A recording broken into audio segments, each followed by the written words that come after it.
Carol, thanks so much for being here. It's a pleasure to have you and to do this interview. Yeah, thank you so much for having me. I'm honored to be invited and a big fan of your work. So thank you so much. Thank you. Really. I have a lot of questions that I wanted to ask you, and we were chatting before about where you come from. You lived in Sweden for a long time, and you had a very different path in life. You did a lot of sports, did law, and then eventually turned into music. What was one of the first experiences you had with music? Something that perhaps inspired your career? I mean, I've been very involved with music since I was a child. Like, I would even be like obsessed with songs or tracks when I was like 2, 3 years old, and my parents were like, what the hell? So I also went to music and language school, and I come from like a classical background, where I learned to play the piano. I even played the organ and things like that, and learned most of the instrument at an early age. So it was always intertwined with my life, and always very obsessed with music, like collecting music since an early age, since I could have like a Walkman or, a CD player or things like that. So I feel like that's the real part of me. And I went also just through life with the things that, I don't know how to say it, but like you should do, like choosing to go studying. But it was actually mostly because I wanted to leave home and so on. And then everything kind of unfolded. I mean, it wasn't really a plan to like make a career out of it. I just wanted to be close to it. Because I just love it. Yeah. Well, I'm curious, like, was your family, like close family or extended family, supportive of your choice for music? Career choice of music? No. From the beginning, absolutely not. I studied in Sweden, and that's actually where I started DJing, because I lived above the nightclub, and from like already collecting and being the one playing the music in like parties and things like that, I was like, I'm just gonna go there and ask if I, can learn. So I went to the ones that were DJs there, and I was like, hey, I really would like to like learn. And they were like, all right. So they let me in during daytime, and I was like kind of expecting they would like teach me or show me. They're like, so this is the equipment. It was actual CDJs where you had to like burn CDs. Yeah. So it's like, this is 2010. And they're like, this is the equipment. I'll be back in 2 hours. I'm like, okay. Yeah. So they're like, I'll figure it out. So I figured it out. And from then on, I started like playing. So this was when I was studying. So it was kind of funny. How that unfolded. Just a quick word before we go back to the interview. Thank you so much for watching or listening to the podcast. I'm Joseph, and this is the HoS Sound Studio. If you enjoy this content, please consider liking and commenting on this very episode, and also following us on the platform where you listen to or you watch the podcast, but also follow us on social media. And if you like this guest, consider checking their masterclass on our website. See in the description, there is a link that directly takes you there with also discount code. Once again, thanks so much for watching and listening to the podcast. We love what we do. I hope to see you soon on a dance floor. It's crazy, if you think about it, it's like 14 years ago. Yeah. That's when you started dancing where you are now. Right. Do you ever think about it this way? Do you think about what the fuck happened last 10 years? Right. I mean, I just knew I loved it so much. And there's also like certain events that also put me in the path of coming to Berlin. For example, I studied, since I studied in Sweden, I had an internship in Amsterdam 10 years ago. And I was kind of like the catalyst, because I started experiencing the real clubs where I'm like, official during the weeks, and then going to Trau on the weekends. And I just remember the first time I went into this club, I got hooked like immediately. Like I stepped in, and it was like dark, loud, sweaty. And you walk there, and there's like this insane lighting system. Unfortunately, this club doesn't exist anymore. But like I had so many great nights there, and I was like, okay, this got me. It felt like walking in to home. That's what it felt like. So I mean, I decided to finish my studies, and also yeah, I just needed to be in an environment that is closer to that. So I chose for Berlin. So yeah, I moved here 2016 without really like knowing anybody or having like a plan or something. I just knew I needed to be in this kind of environment. And then, yeah, it unfolded from that. Were there other choices you considered? Because you were in Amsterdam at that point, right? So I was in Amsterdam for 6 months. Yeah, okay. And then back to Sweden. Yeah. And for you was Berlin, that's it. No other choice. No, I mean, because I went to Berlin later that year. I celebrated the New Year's, Sylvester, then from 2014 to 2015. I was visiting a friend that was studying in Berlin at that point, and like went out to the clubs also then, and I just fell in love with the city, and I was like, yeah, Amsterdam is cool. No offense to the Dutchies, but I'm like, Berlin is, it's There's bigger something. and it's something else here. I decided to even like move here, like while I was in the nightclub. So I was like, I need to move here. Amazing, and then you just made it happen. Yeah, it took a year to finalize it and like make it happen. So I had like time to kind of prepare, making some savings and things like that. And then I was like, I'm just gonna jump and like see what happens. I'll just move and see what happens. And best decision I ever made. Yeah, I love this. really. Is there something now? It's been like 8 years, 9 years that you're here. Something you didn't expect that the city gave you, that you didn't think at the start. I mean, I came with kind of no expectations, but the city gave me everything. So. Because I've been reflecting over this, and I think that you know, you are a certain person when you're from like in your hometowns or in your home country, and you're doing a specific thing. When I moved to Berlin, I started to like declutter myself from parts that not necessarily felt like really mine. So kind of being more and more true to myself. I mean, I might sound a little bit radical, but like I decided to like cut out alcohol completely, like 2015 already, sugar, meat, declutter also from like people that don't necessarily align with me, and bad habits like smoking and things like that. And I started to be like, all right, I'll remove this and this and this and see what's left. And it was always the music calling that was like in the core, which is interesting because what happens then is that after I started to like shred these parts of myself, I started to be able to like attract people that are matching on my frequency on that level, and made the best friends that I ever had in my whole life. They're like family. I know them from, it's gonna be 9 years now. And it's just like such a pure connection. And also all the people that I meet, it's like very pure because I made sure that myself, I'm being like pure and focused and knowing where my values are at. Like I've been going out insanely much, but it was always for like the music, never really for like the partying or the drugs in that. So everybody that I do know is like very much as like obsessive with music as I am, and I could never have anticipated that before. So the city literally gave me everything. On top of that, having the most amazing space and sound systems. There are a lot of great sound systems, but like Berlin, it's something special. Also the community, a lot of other DJs and artists, and it's just like a lifestyle, which I really, really love. Yeah.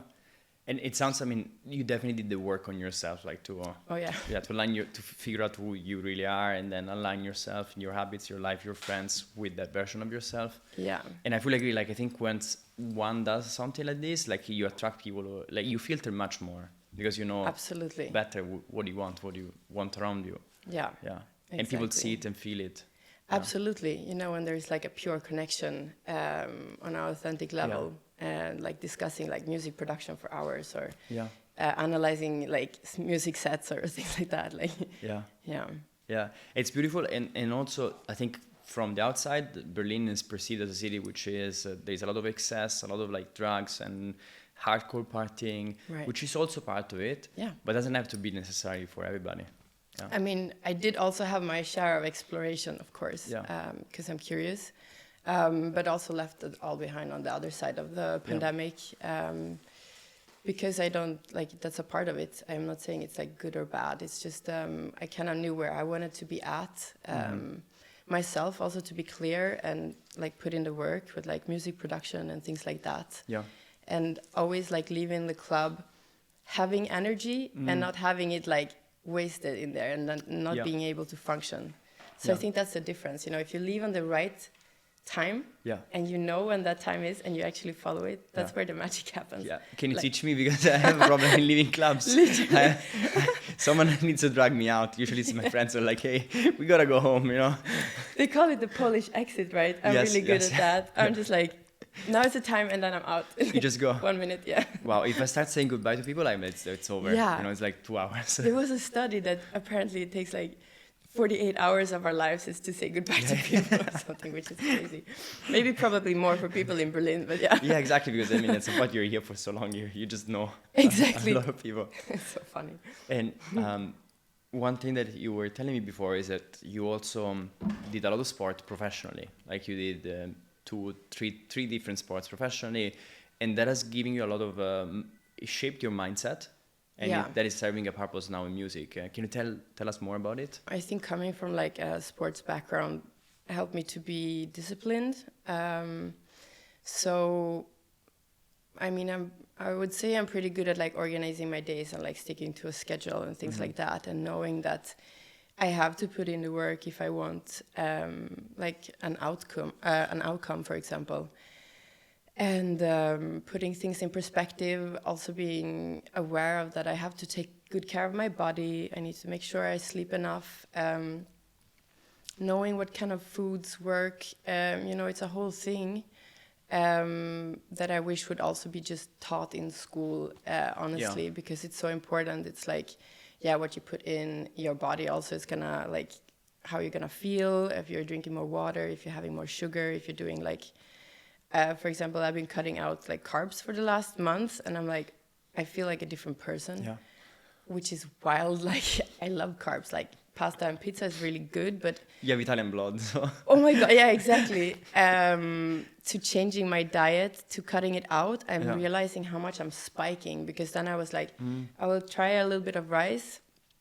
I did, and my glucose like spiked, and I felt really like energetic, and then it just dropped, and I'm like, I need a nap, and I'm like, I'm doing this to me like 2 or 3 times a day every day. I'm like, that's kind of crazy.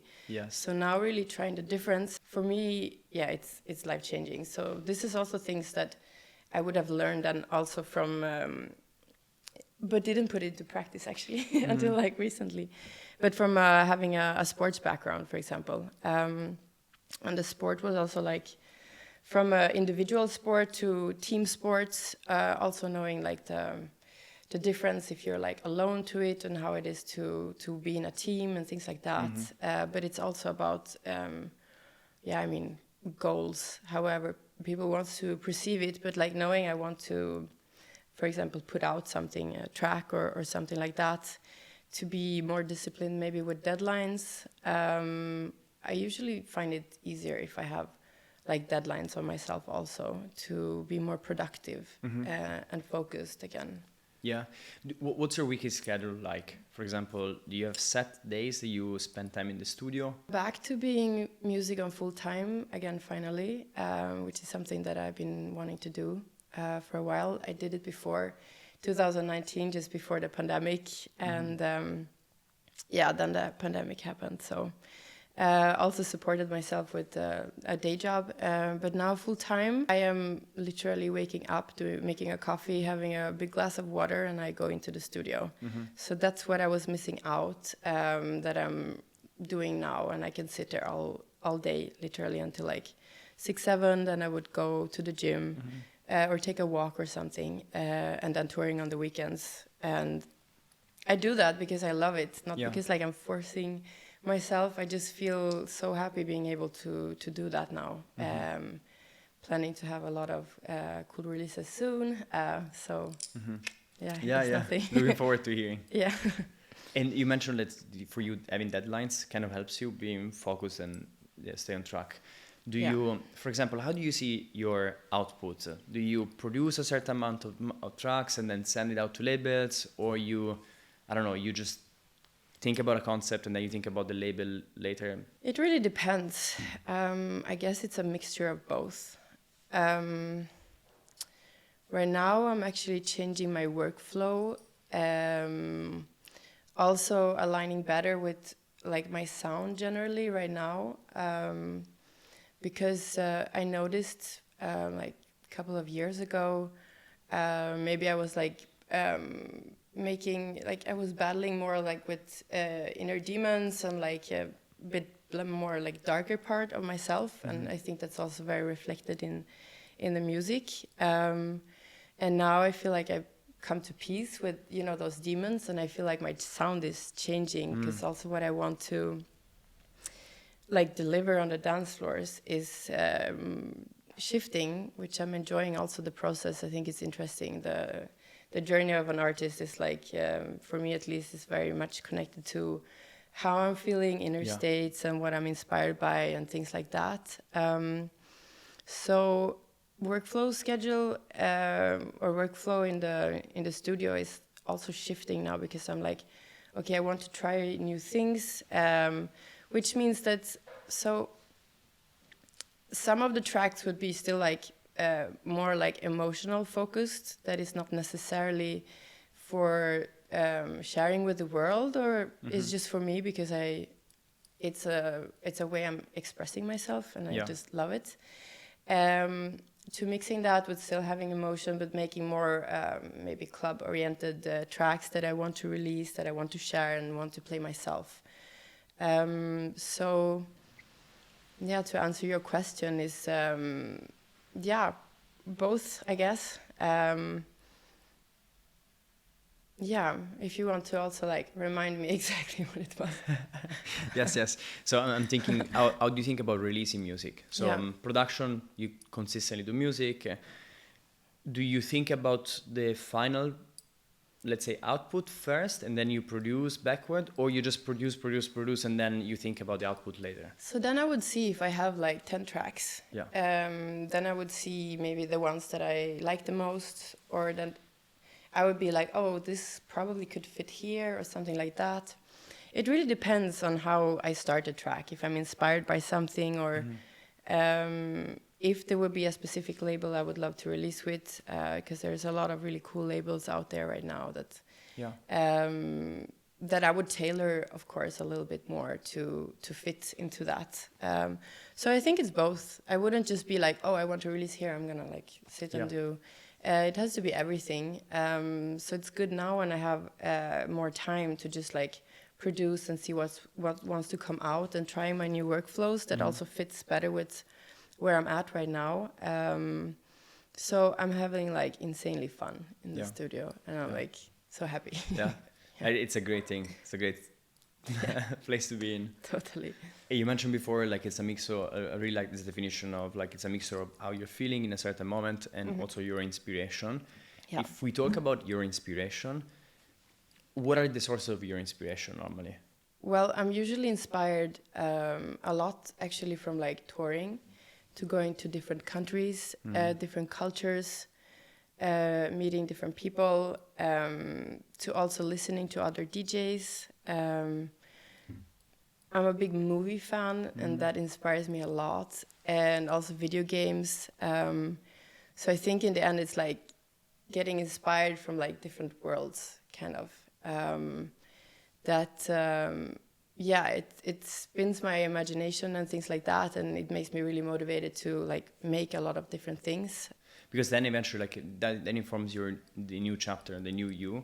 Yeah, and then it's also like your interpretation creates another layer into that. Absolutely. It's great. So I'm excited to see where it's gonna lead on. Yeah, I'm very curious too now. And to protect your inspiration, is there any practice, anything you don't do to avoid being your energy is being sucked out, or feeling stressed? Yeah, I also like this kind of question, and I hope it also helps the people listening. Basically, like declutter.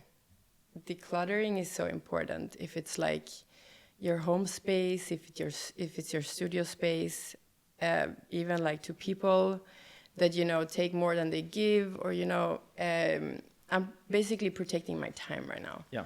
So I want to have studio time because I have so much that needs to get out, and I feel uneasy when I do things that is not that sometimes, because I'm like, no, I know I need to do this because I have to get it out into a project.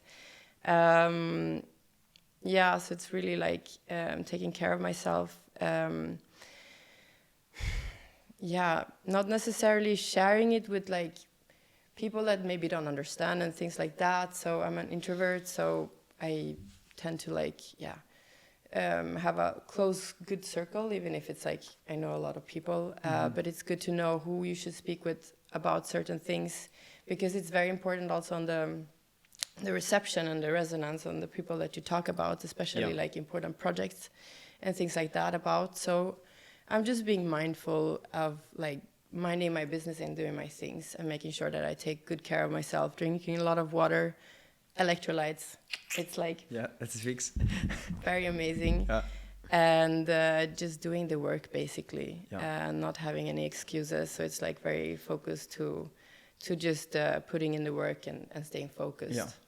And when you say decluttering on a practical level, like is you, I guess also like your studio, the way you, when you sit down. My studio has to be perfectly neat, like absolutely. Do you have a ritual that you do, for example, before you sit down, something to clear your mind? Well, not really. I just make sure that it's nothing unorganized in the studio. It has to be like clean spaces. I don't really like when I see a little bit of like dust and stuff. I must sound like, extreme, but it's important for me to have like clean spaces around me to be able to put the work. Let's call it like chaotic ideas that you put down into projects, and I need to have it like neat around me. I think that's very important. Basically, I don't really have any routines in that sense. I have more like before sleeping routines, like I drink chamomile tea every night. That's like a thing. And I also sleep on like, I have a spike mat that is like, I don't know if you ever tried what it. Is it? I don't know if it's like a Swedish thing or something. It's literally like a mat with like plastic spikes, and you put it in your bed, and then you lie down on it for as long as you want. The magic starts happening after like 4 or 5 minutes, because you become like really sleepy and relaxed. Interesting. Yeah, I can really recommend this. And you sleep on it eventually? No, the thing is, I usually get so tired towards the end that, you know, when you're passing out, I just remove it and then you like roll it put it out on the floor and usually pass out if I don't have like, sometimes I have like a little bit of insomnia like phases, but normally if I don't have that, that's like insane. So that is more like the routine. With the studio, I just, as I said, like I just make a coffee. I have to have water also, and just go into the studio and start doing things. Do you meditate like before making music or in general in life? I had phases where I explored with that for sure. I wish I would get back into it. I think it would be beneficial right now.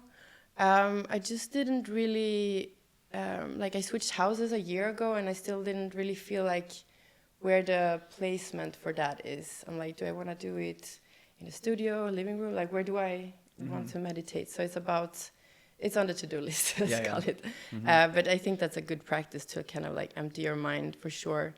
Maybe this would actually nudge me into inspiring me to do it more. Do you meditate? I do, It changed over the years. Like I think for a while it was part of my daily routine, and then I figured out it kind of defeats the purpose of clearing your mind. It just became another task. Right. So if I didn't do it, I was feeling shit. If I did do it, it was like, I just did my job, you know? Right. And now I use it more as a tool whenever I feel overwhelmed. There is so much in my head, and I spend maybe 10 minutes, 15 minutes sometimes. Right. Meditating clears my head, or sometimes after I do sport.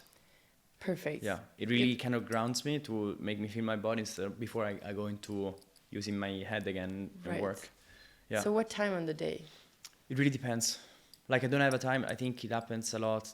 Like I would say early hours of the afternoon. Yeah. Where you kind of like I've worked already in the morning a lot, and I feel a bit tired, but it's more like mind tired because I feel like exhausted. I have so many things to think about. I just want to break the patterns.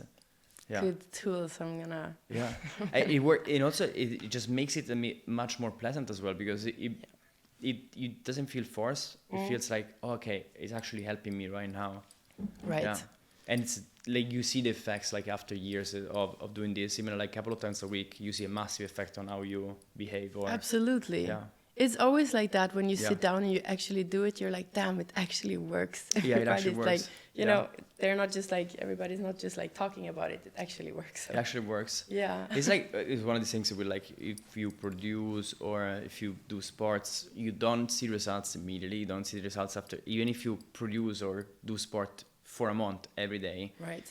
You would see some results, but at the end of the month, you're not like in good shape or your skills aren't trained enough. But over 10 years, you see a massive difference. Absolutely. Yeah. It's good. Thing, I'm inspired. Yeah. If you try, let me know. Yeah, for sure. Yeah. And I wanted to ask you also, out of your tracks, of your release tracks, is there any track that for you, that you feel very connected to, and why? I mean, basically all of them. Because I do get very connected to the tracks that I put out. It feels like an extension of myself, and it becomes kind of like a journal, if you want to call it like that. So I can like kind of follow my progress throughout the years. I really like Nerve Turmoil and Are You Not Entertained, because I don't know, I feel like I unlocked something in both of them. It's usually Nerve and Turmoil. Yeah. Yeah. So Nerve Turmoil and Are You Not Entertained? Okay. I think. Yeah, so yeah. for so far. But I also feel like my best work is yet to come. Yeah. Like it's work in progress. Yes. Can't wait to like really write that album or that one track that I'm like, this is it. I feel like I'm close to it now though. So it's like it's a beautiful process, and things take like good things usually take time. Don't really have a rush. It needs to be sounding good. That's one of the most important things. So yeah, I'm excited. Yeah, it's a great space to be in. Yeah, yeah, for sure. When you look back, when did you start producing? Technically, like a little bit over 10 years ago. I started in Logic, and then I switched to Ableton. Let me remember if it was 2017 or 18. I like the workflow in Ableton though. Yeah. So it's been a couple of years now. Yeah. That you switched. Yeah. Yeah. And compared to when you started artistically, not necessarily technically, but like what changed in your way of producing right now? Oh my God, so much. Yeah. Which is good, because when I started, I really wanted to make everything from scratch. Like I would even go and like field sample myself to make like my own whatever sounds, literally, yeah, and like dragging like chains on the ground to make like cool ambient sounds. Like I went a bit like crazy with it, because I'm like, no, I wanted to begin with me, not like. They're already like custom samples that are in Ableton and things like that. I wanted to have like my own library with my own things, but that takes a lot of time also. I think it's also like a gradual process to getting more in tune with like what kind of workflow. So now it's fun, for example, when I'm switching a little bit like both the sound and the workflow to see where I'm ending up. I mean, I will do a masterclass on this, and I think I'm actually going to show on that a track that I did in the past and compare it to a track that I'm doing now. So also maybe newer intermediate producers also can see like or relate to like the difference from let's say like 2 to 4 years ago to where it's now, and that it's okay to also switch and really finding out what you're the most comfortable with. I tried also everything when I started in Ableton. I was like, I went through the whole library, like I went inside out to like, on a very nerdy level, I guess. just to really fully understand this amazing software. It's like, it's very powerful, and there is so much to do in it. Also exploring with everything from, really I started actually producing ambient music. So starting from that kind of the spectrum, and then gradually like going more and more into different tempos, different kind of sounds, to like hitting the other side with like, I guess more like rough. Yeah. And now I felt like I did the whole spectrum, and now I'm like, where do I actually want to be in this? And I'm finding my sweet spot, which is cool. Yeah. Yeah. It is. Yeah.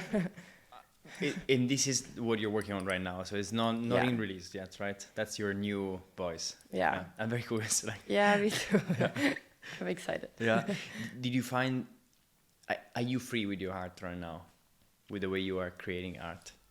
How do you mean? For example, so this is like what used to happen to me, and I know a lot of other producers I speak with have the same. The voices in your head tell you shouldn't be doing this because X. For example, if you do this, people will not like it. If you do this, the label will not accept it. If you do this, nobody will play it.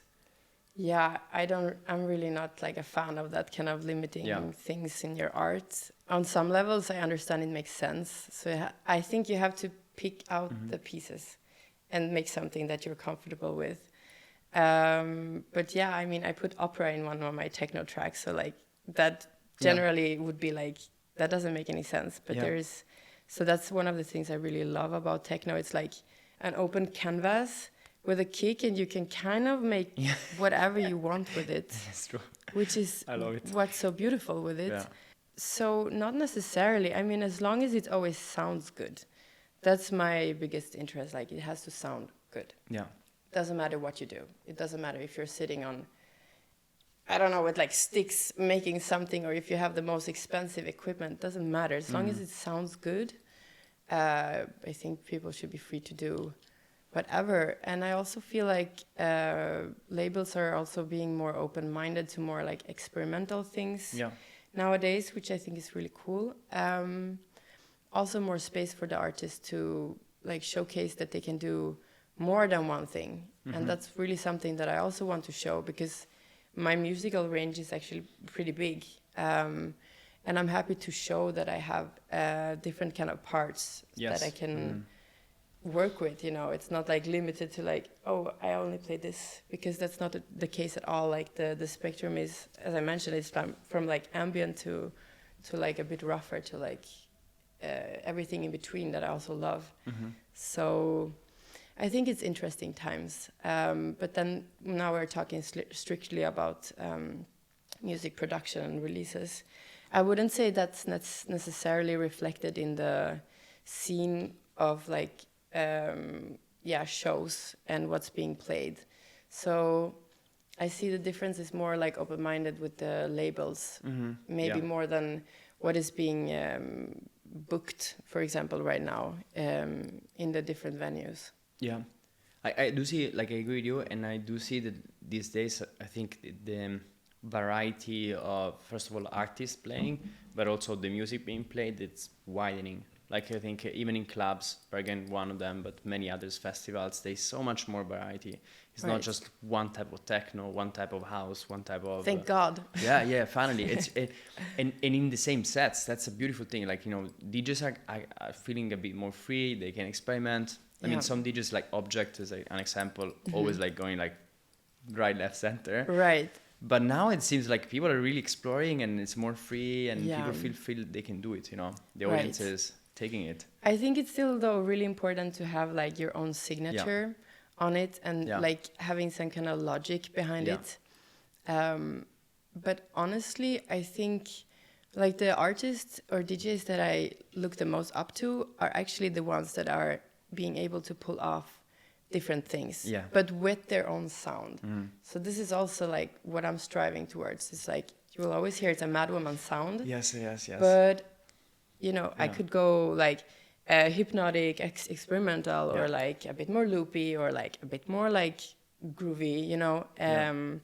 And that's what I think is important also with the artist being booked. So again, it's like important to still have your identity and not like go completely crazy. It's just like my opinion. Yeah, for sure. But having the freedom to explore, because we're artists, like you cannot just like put an artist like in a box and like you're gonna do only that. That's boring for everybody. Like it's not stimulating, and also for the crowd to go and see the same artist and it's always the same thing. Yeah. It's more fun to be like, oh wow, this artist is playing in this venue. Like, what are they gonna come up with this time and things like that. Yeah. It's like using your voice, even if you say different things. Like in a way, like the consistency is super important. Right. Consistency to not to the genre or the tracks you play. Yeah. But how you play them that makes you and the sound. Yeah, the sound. Yeah.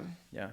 It's one thing that, for example, one example that keeps coming to mind, Donna Summer, I Feel Love, Yeah. Everybody knows that track. Yeah. Everybody probably has played it a couple of times. Yeah. But, there's people like Quelza, the way Quelza plays that track is different from the way anybody else who plays it. Yeah. And it's still Quelza, Exactly. And that's what's so beautiful. Yeah. Because, the art is being shared, but it's up to the artist how they curate it and making that, their own thing. I think that's beautiful also to see. Yeah, it is. Yeah, it's super impressive. And you speak a lot about, in other interviews you said that creating music, playing it is about expressing yourself and what you feel as well. Like, is there a recurrent theme? You mentioned before you had demons that you were... I think we all have some, right? Yeah. For sure. In your music right now, is there a theme, something that is perhaps part of your life that you're expressing? To be completely transparent, I felt like the music and the nightclubs kind of like saved a part or a big part of me as being a very like therapeutic place where I could deal with my things. I loved that I could go to the club and like be in my own thoughts for hours and just think about things and like dealing with things, which I think in the end is also what I want to give back to the dance floor. So, for example, you can see that in how I put the logic in my DJ sets. They're very dynamic. So I'm starting very often with like an intro track that would like lean you into what's going to happen next. It's important for me to touch base with many different kind of frequencies. Yeah. And that's why I still also want to have some darker, rougher parts in my sets, if it's only for like 1 or 2 tracks, because that is important for me to also being able to connect with everybody who is on the dance floor, depending on where they are in their journey. Perhaps there's people that are like feeling really broken or lost, really sad, then, because I have been there too, I know those frequencies very well. I knew what was kind of music that resonated with me, and I want to be able to pick up them as well, with the goal of guiding back to like hope and, happier states, which is what I'm happy. I don't have a better word for it, but more like light or loopy or like, a bit more, I'm really lacking on a good word on it, but I hope it comes across as making sense. But I need to be able to touch base with also the very like dark, to come up and be like, no, but I'm going to show you the way now and guide you to a good place, which is the mood that I want right now to create, having different tracks that are really giving it to like, this is good, I'm good, my friends are good, like, fuck yeah, life is good. So to not get like lost in thoughts, but I think that's exactly how I put out like my sets, to be able to like, knowing different parts and knowing where I want to go. So it's like from point A to B. So as I said, it's starting with ambient and then going through and then having different phases. So it's like for mind, body, and soul, basically. But that would be the recurring theme, kind of giving back to what I got from the dance floor, because I also know how good frequency sounds. And having that in my set and giving that back to the crowd, that would be absolutely the reoccurring. It's like, I know what I want to do. I want to like make people feel great after they leave a set. Also inviting them for curiosity to keep on exploring themselves. For example, like one of my favorite ever like compliments I got after a set would be somebody coming up to me and be like, I actually don't really necessarily like this kind of music. They could say like, yeah, because I'm actually into house or something, but you made me really like it. And this is the kind of the ones that I'm like remembering for always, because then I feel like I did my job. To like show what is out there, because I put a lot of effort in track digging and really curating a story. Is like I put a lot of effort into that. And when it lands home and when somebody, you know, take their time to come up and tell me that, I feel like I'm complete. So that's really special. It is, because you touch someone in a way, like you inspired them. And they would go different. And they would also continue like their journey on like looking for tracks in that direction. Like then I feel like I did my job. Yeah, it's amazing. You might have introduced someone to a new type of music. Exactly. Yeah. There was something else that I read in one of your interviews, which is in November you debuted in Berghain, and your parents, right, came to see you. Yeah. How was that? That was probably the most amazing memory of my life so far. Yeah. Because we talked about it in the beginning. So my parents weren't necessarily always like approving of my life choices. Let's say they're like, yeah, you're gonna do what now exactly? But it's so funny. So the story is literally that I call up my mom and dad and I ask them to be like on a loud speaker on the phone, and I'm like, hi, I'm invited to play in Berghain again. And I didn't even have to say anything. My mom was like, we're coming. And I'm like, amazing.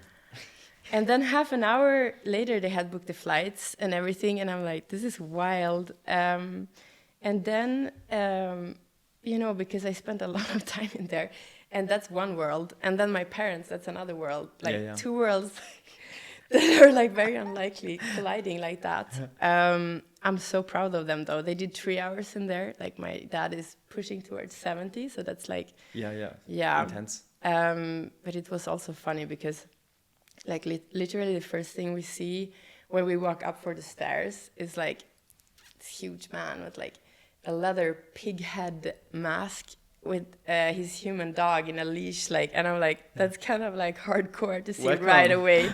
So I'm like trying to like kind of hide it, and I'm like, this is intense. But that was so special. Like my mom was dancing behind me in the booth. One of my best memories ever, because I think it was literally then and then that they started really understanding what I'm doing and be like, okay, wow, she really loves this, and the crowd seems to love it, and like starting to understand it a bit better. She saw it as real. Exactly. So that was, for sure, like one of my best memories so far. I'm so thankful they came, like they gave me everything with that. So I'm like really at peace. Yeah.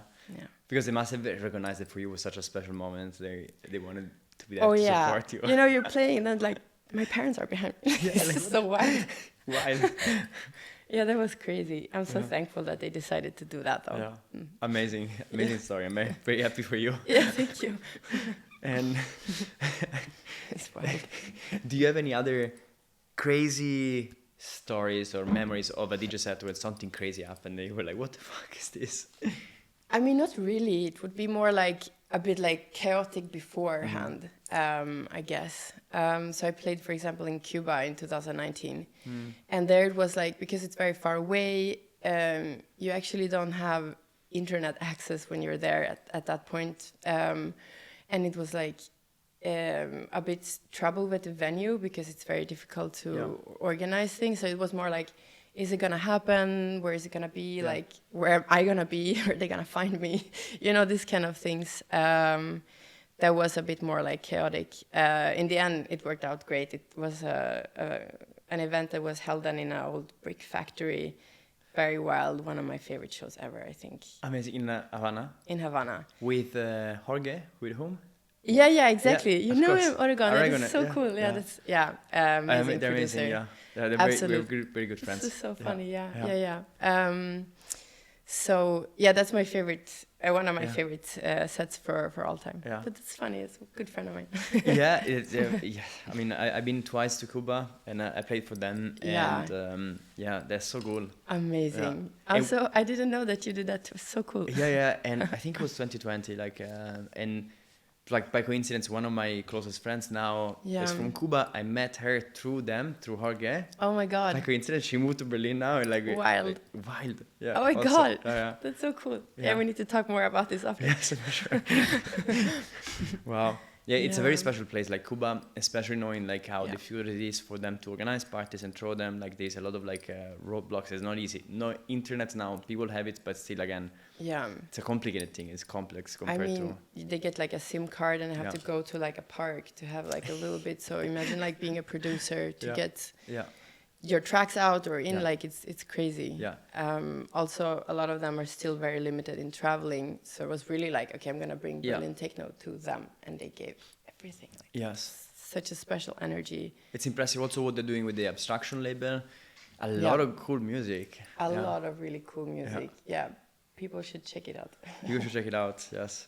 Very, very good music. A lot of artists are coming out of that scene. Absolutely. And again, knowing how tough it is, it's Yeah. a huge commitment. Like kudos to all of them. Absolutely, absolutely. Hats Yeah. off. Yeah. Yeah. Very good. And I wanted to ask you, what's your definition of success? This is also a good question. It's very stripped down, I think. Because back in the days, like success would be, doing what I want to do with my time and another show. Because I think it's, it's a dual street. Me doing my art to the crowd, because we're creating something together. I mean, I love like playing also alone in my room and just listening to music, but it's something very special that happens when you combine the two, or when you play a track out that you made and you hear like the response on it and you see people dancing to it. So I would actually define that very simple. Like another show of being able to do what I love the most is success. Yeah. Do you plan long term for your life and career? I mean, I know I love this, and I hope I will be able to do it for as long as possible. Yeah, forever. Yeah. Yeah. I mean, I will produce music until I'm 70, like, Yeah. for sure. Why not? Yeah, absolutely. Going to If I can clubs? do shows when I'm 70, like, let's do it. Absolutely. Yeah. Yeah. Yeah, I just know I love it, and I know that like when I'm playing or producing, I feel like I'm doing exactly what I should be doing. Because I also, when you're studying or you're not having a job, you're like, yeah, I can do it, but it's not really fully me. So now I feel like I'm fully, completely, utterly myself. Yeah. Doing something, and I want to continue that for as long as it allows me, for sure. Yeah. Do you feel there is some kind of like balance that you still need to establish in your life, or you feel like your life is perfect or great as it is right now? I'm really happy with my life right now. I mean, then of course there are certain aspects that can be better. I mean, always, you should always like try to aim or strive to like always improve. Doesn't necessarily have to be on the outside, could also be on the inside. No, I feel like I'm happy if I am just being able to do what I love and having like good people around me, and also like exploring the world. I'm actually like a huge fan of touring.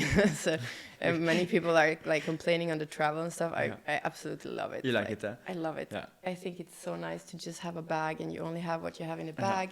You're on the move. Like, I love to be on the move and going from place and meeting new people and seeing different cultures. Like, I absolutely love that. It gives you joy and... Absolutely. And also like tailoring my set to where I am in the world is like, yeah, that's everything for me. So if I can continue, I'm just like so happy. Amazing. And I asked you, we spoke about it before. I wanted to ask you, do you ever feel lonely? No. No, it's so funny. But no, I don't. As long as I have like music in my ears, I don't feel lonely. Like, music is really like a life companion in that sense. Sounds so cheesy, but it is really like that. Yeah. Yeah. It's great because then you are perfectly aligned with your values and what makes you happy and satisfied. Yeah. Yeah. Absolutely. Is there any belief that you used to have that you had to let go of?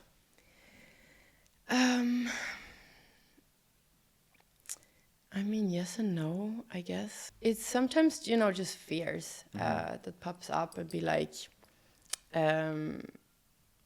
is this sustainable?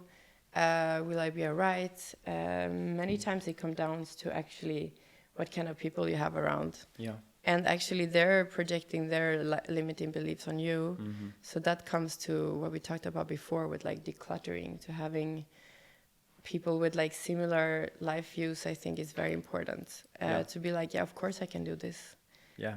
Of course, we're all doing it. It's going great. You know what I mean? Instead of being like, oh, but isn't that hard? It's like, yeah, it's good to be like rational. I'm saying you shouldn't be like all in the clouds. Like you should be always like rational. But I think it's important to be like, yeah, of course I can do it. And I'm going to do it. Like, watch me. So living by that now. But that also comes with experience, like life is experience and things like that. And also what kind of tools you learn along the way. But yeah, I think it's important again to strip down everything that's not fully you and letting go of parts. And it always comes down to the decluttering. Yeah. Letting go of things that don't serve you. Yeah. Absolutely. Yeah. And is that something that was always with you? This process of like decluttering, or it's something that you matured over the years? That became clear to me when I moved city and I moved to Berlin. Yeah. Then it was a major shift for me. Yeah. And it's funny because I just knew what I had to do. It just was like, I need to stop this. I need to stop this. Yeah. Especially like alcohol. I was like, this is not serving me at all. I don't have time for having a hangover. Yeah. It makes people behave in certain ways. Don't get me wrong. Like I can enjoy still like one drink here and there. But that was really a major thing. And I'm like, yeah, also with touring, like to be hangover and tour, I'm like, some people are doing it. I'm like, No. How does that work? Honestly, no. So it was very natural somehow. When I just knew how to do it. But I think that's what happens also when you make like a radical shift, like moving a country and city. You get a chance to like look at yourself and be like, okay, it's just you now. Who do you want to be? And then you have to decide that and like tune into who you actually are. And you get like a little energy boost when you make this kind of shifts too. It's what I felt was easier. Sometimes it's harder to make a shift if you're always staying in the same place. That can still also happen. I mean, it happens to me also. Yeah. But sometimes it's good to roll with the external factors as well to try to like boost up. But again, you have to know who you are, what your motivation is, and what you want to accomplish as pure as possible. I think you can aim and be more successful in where you want to go. Yeah, that's the priority, and then you adjust around that, adjust life around that. Yeah. Is there something that people tend to assume about you that is not true? I don't know, actually. I mean, I usually tend to like mind my own business and not really caring too much. That's also one of the limiting beliefs, actually, like not really caring what others are doing. I mean, it's good to be mindful, but I guess people would assume that I play hard, which is interesting because that's a Instagram phenomenon. I play a lot in venues that don't have a phone policy, for example. So people don't see that? They don't see it. Usually they see like the highlights and then making up like a narrative around that, which is like, also if you want to like put to blame or whatever, because it's in my power what I want to share. It's just for me that like I'm getting a hold of social media, but I'm not like a pro at it. It's like my heart is in making music and playing music. So it is also good for me probably to like, showcase that, I play a very dynamic, like wide range of sounds where the sound and the quality of the music is the most important. So that's what I would probably assume. But also, I don't know, maybe I should ask for feedback. Test it out. Right. And moving to the last part of the interview, and I'll ask you some questions that are very short. And I mean, the answer can be very short, whatever comes to mind, just say that. Yeah. If you had to choose one closing track for the rest of your life, what would Oh that my be? God, that's funny. One. Closing track for a set. Okay, it's kind of easy though. Born Sleepy. Born Sleepy. With Underworld. Yeah. Yeah, for sure. Amazing. Yeah, I play it a lot. Yeah. Yeah. And what would be a guilty pleasure track of yours? Something you would never play in a set, but you will listen and enjoy it. Is it weird if I don't really have like any guilty pleasure? Gosh, I don't know. No, I don't have any guilty pleasure. Yeah. I would answer probably the same. Like if you, Underworld would be like guilty pleasure, but yeah, there is another track that is really, really fun though. I don't know if it's really guilty pleasure, but it's 1000 by Movie, which is kind of intense. I don't know it now. Oh wow, it's intense. I think yeah, it was the closing track on my last Berghain show, and it's like goes up to, I don't know if it really goes up to like 1000 BPMs at some point. No, but yeah, you have to listen to it to understand it. It's very, yeah, it's a very cool track. Actually, yeah. I would check it out. Cool. And then, can you sing aloud one of your latest tracks? No, do I have to? You know, I'm experimenting with vocals in my music, but I wouldn't necessarily say I have a good sounding voice. So I will spare you guys. Okay.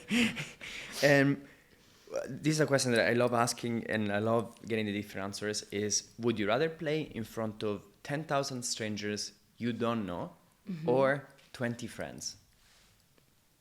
Like one is like a huge concert festival, a huge place, a lot of like adrenaline, like huge stage, and the other one is like 20 close friends in a home.